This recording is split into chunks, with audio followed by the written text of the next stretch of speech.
Good evening and welcome to Folklore by the Fireplace, where we sit by the fireplace and talk folklore for a little bit.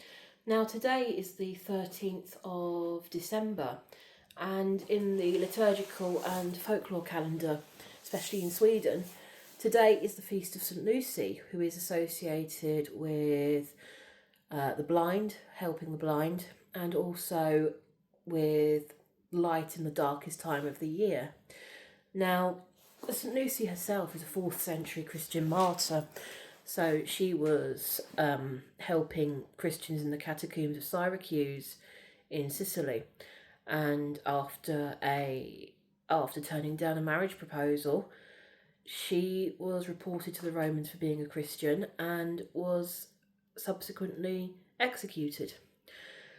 Her execution is particularly brutal, and the association with the blind comes from the fact that her eyes were gouged out and placed on a platter and then handed to her, and even though her eyes were on a platter, she could still see everything that was going on.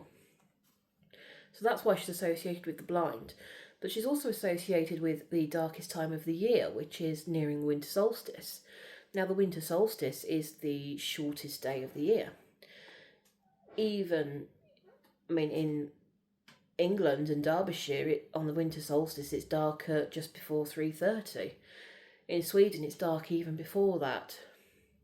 And up in much further north, nearer the Arctic Circle, and actually at the Arctic Circle, it does not get light at all at this time of year.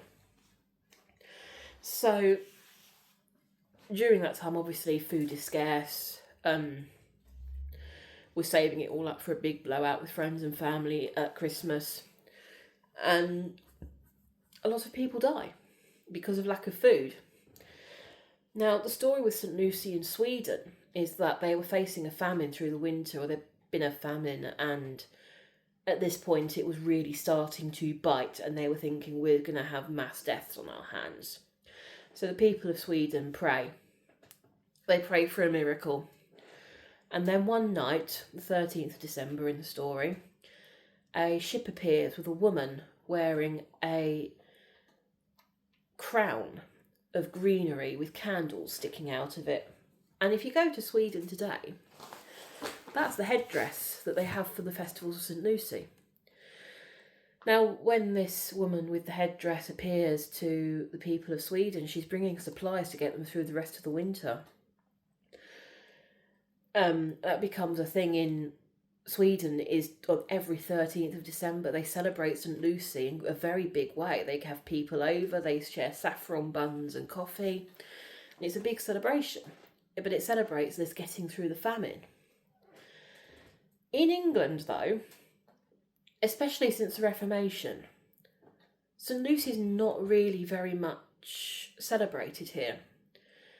Now, we don't know whether she was before or whether she was pre-Industrial Revolution. These are all things I'm trying to find out. And I will do a YouTube video with a lot more detail on this once I've got all that research solidified and verified.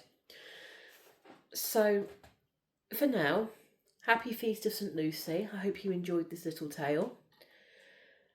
And if you want me to sell you the full story, then just drop a comment below and I will upload that.